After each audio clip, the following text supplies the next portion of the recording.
बिस्मिल्लाहिर्रहमानिर्रहीम। अस्सलाम वालेकुम व्यूअर्स, उम्मीद है खैरियत सां हूंदो। यकीनन दोस्तनि खे इहा ख़बर हूंदी त मुंहिंजो सिलसिलो हिकिड़ो जेको हले पियो त 2060 खां पोइ असांजी ज़िंदगी कीअं हूंदी, छा हूंदी। यकीनन 2060 ताईं अलाह साईं जे तरफ़ां अगरि मौत लिखियलु हुई पोइ त ज़ाहिरी आहे केरु न हूंदो। बाक़ी जे जेको ज़िंदा दोस्त हूंदो या जेके हूंदा, ऐं सम्झां थो त उहे मुंहिंजी हिन वीडियो खे ज़रूरु यादि कंदा।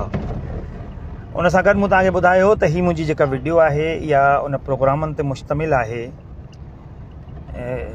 जो मेमोरीज़ खे सम्झी असीं हुनखे सेव करे सघूं था। जीअं पुराणियूं यादूं हूंदियूं आहिनि त हीअ बि हिकिड़ी वीडियो जेका आहे, जेको हिकिड़ो किस्सो आहे या जेका हिकिड़ी कहाणी आहे, त उहा कहाणी जेका आहे असीं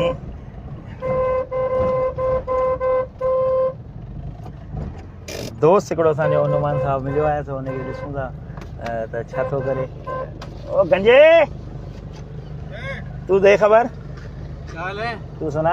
अल्लाह करम और मजे आ रहे हैं। तू उधर ना शादी में ना कहीं मिला है, ना शादी में ना बारात में। उस्ताद कौन? बारात इसकी फैसल के भाई की। तुझे नहीं बोला? पता ही नहीं था मेरे को भी। नहीं तो ग्रुप पे तूने देखा ही नहीं है क्या? कल बारात थी, वलीमा है मंगल को। वलीमा का भी नहीं बोला तुझे? तूने ग्रुप में देखा नहीं होगा, ग्रुप में बोला है उसने सबको। हो सकता है, बहरहाल मेरे को पता ही आइयो नहीं फिर मंगल को वलीमा है उधर उसमें नजमी में। बोलेगा तो आऊंगा। नहीं बोलेगा, मैं बोल रहा हूँ तुझे। बाकी क्या और सुना? चलो इंशाल्लाह। तू गया था कल बारात में? हाँ बारात में क्या था, मुझे पता ही नहीं था। अब कल जुमेरात था, तू आता भी नहीं। कहाँ था? आ जाता तू, कहाँ था आ जाते दोस्त के भाई? ग्रुप में छोड़ा है उसने, तुम लोगों ने नहीं पढ़ा। फिर मैं तो ग्रुप में हूँ नहीं, तो मुझे कॉल पे बोला था उसने।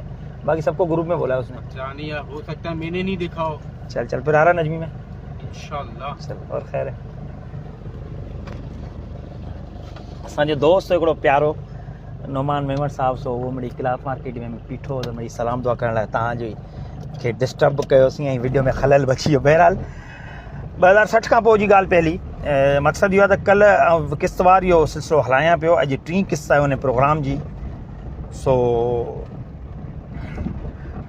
उन टीं किस्त में असां जेको आहे ॻाल्हाईंदासीं त कल्ह असां जेको जिथे छॾी हुई वीडियो, उहो हुई त 80 या 90 सालनि जा जेके असांजा वॾड़ा आहिनि,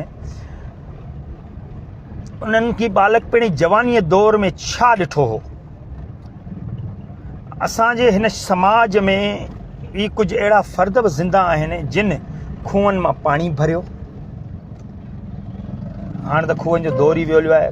कंहिं कंहिं ॻोठ में या कंहिं कंहिं जाइ ते को तव्हांखे खूह में बि मिलंदो हुजे, अदरवाइज़ खूह जो दौर ख़तमु थी वियो। जे खूह आहिनि बि त हुकूमत जे तरफ़ां या उते जी जेकी इंतिज़ामिया आहे उन जे तरफ़ां उनखे मिटी विझी ऐं बंदि करे ख़तमु कयो वियो आहे। चवण जो मक़सदु इहो आहे त वक़्त सां गॾु सभु शयूं तब्दीली जी तरफ़ राग़िब आहिनि। हाणे हिन 21वीं सदी में हेॾी वॾी सारी तब्दीली उन्हनि झूननि, उन्हनि वॾड़नि लाइ कंहिं झटके घटि न आहे। उन्हनि माण्हुनि बैलगाॾी ऐं 30 किलोमीटर जो सफ़र 7 कलाकनि में कयो हो। उन्हनि माण्हुनि कॾहिं को तसवुर बि न कयो हूंदो त संदन हयातीअ में ऑटोमेटिक इलेक्ट्रिक कार रोडनि ते हलंदी, हर माण्हू जे खीसे में मोबाइल फ़ोन हूंदो।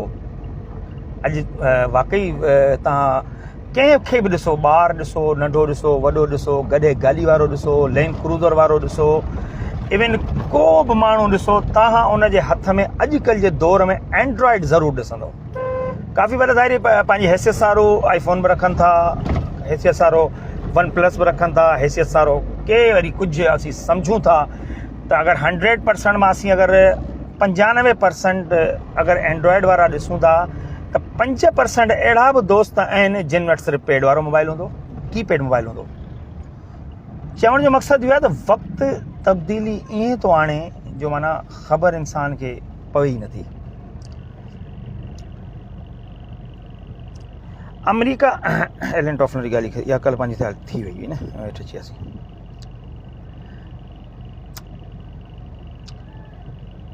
हाणे हिन 21वीं सदीअ जी 22 साल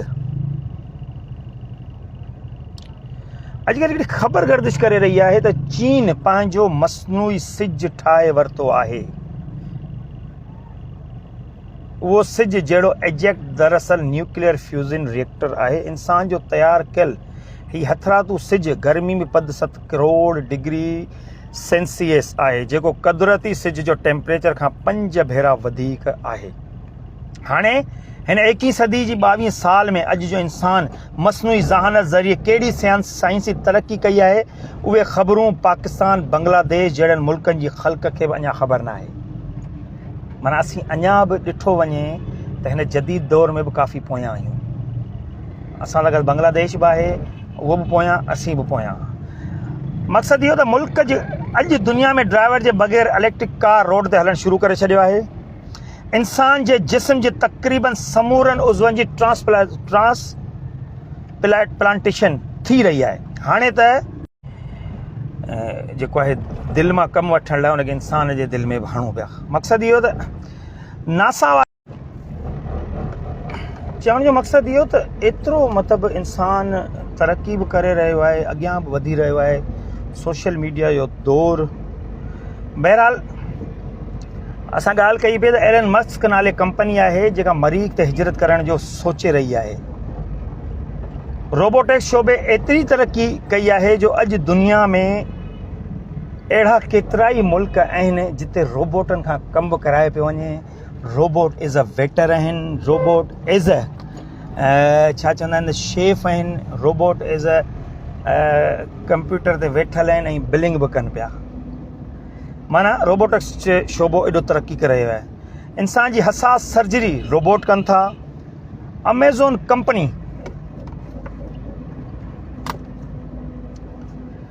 कंपनी घर जो राशन, टीवी तोड़े लैपटॉप समेत घरेलू सामान ड्रोन कोरियर सर्विस ज़रिए पाकिस्तान में जेको आहे फूड पांडा फूड कंपनी आहे जेका, उहा बि ड्रोन जे ज़रिए माण्हुनि जे घरनि ताईं फूड पहुचाए रही आहे। इहो तव्हांखे यकीनन में बि कंहिं आज़मायो हुजे, पर इहा बि हिकिड़ी रियलिटी आहे। चवण जो मक़सदु आहे त दुनिया एॾो अॻियां पई वञे, पर असां छा करे रहिया आहियूं थोरो इन ते सोचणु बि खपे। वॾनि सियासी लीजेंड्स जी सिक्योरिटी इंसान बि रोबोट करे रहिया आहिनि, इहो बि हिकिड़ी हक़ीक़त आहे। 21 सदी जा वॾा माण्हू बिल गेट्स, सुंदर पुॼाणी, जैक मा ऐं जेफ बेज़ोस आहिनि। इहे हिन सदी जा वॾे में वॾा क़ाबिल, वॾे में वॾा पैसे वारा ऐं दुनिया ते राज कंदड़ माण्हू अथव। इहे 5 खां 6 माण्हू हूंदा आहिनि। हाणे अचो त हिकु नंढिड़ो जाइज़ो वठूं त ठीकु 28 सालनि खां पोइ सन 2050 दुनिया में कीअं हूंदो। चवनि था जंहिं तेज़ रफ़्तारीअ सां आर्टिफिशियल इंटेलिजेंस आर्टिफिशियल AI जेका जंहिं तरक़ी सां वधी रही आहे त माज़ीअ जी भेट में त जीअं त robotics, space technology, solar energy, cloning, अलाए कहिड़ियुनि नित नयुनि खां इजादूं ऐं दरियाफ़्तूं जे करे दुनिया ईअं नाक़ाबिले यकीन सतह ताईं तब्दील थी वेंदी जंहिंखे अॼु आम सादे फ़हम में फ़िक्र वारो अवाम जादू ई सम्झी सघे थो। बिल्कुलु ईअं अॼु साल 2024 असीं इंसान मौजूदु आहियूं। मौजूदा दौर जी साइंसी तरक़ी खे ज़िंदगी जो हिसो सम्झूं था ऐं उन जा मज़ा बि माणियूं था। अॼु लाइ एतिरो ई। वरी इंशाल्लाह हिन जी चौथीं क़िस्त सां गॾु तव्हांजी ख़िदमत में पेश थींदासीं। क़िस्तवार हिन प्रोग्राम खे हलाइण जो मक़सदु सिर्फ़ु एतिरो त ज़ाहिर आहे टाइम जी घटिताई आहे, माण्हुनि वटि बि टाइम घटि आहे। सो इनखे स्टेप बाय स्टेप टुकड़नि में माण्हुनि जे साम्हूं पेश कंदासीं ऐं उनखां पोइ हिकिड़ो यको वीडियो जेको यूट्यूब ते पंहिंजे पोस्ट कंदुसि, जंहिंमें इंशाल्लाह ॿियूं शयूं बि काफ़ी हूंदियूं ऐं उमेदु कयां थो त तव्हांखे ॾिसी मज़ो ईंदो।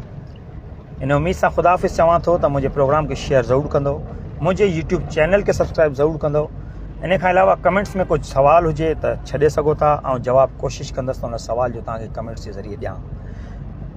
मुंहिंजे यूट्यूब चैनल खे सब्सक्राइब ज़रूरु कजो। डिस्क्रिप्शन में मुंहिंजो यूट्यूब चैनल जो लिंक मौजूदु हूंदो आहे। पंहिंजो तमामु घणो ख़्यालु रखंदो। अल्लाह हाफ़िज़।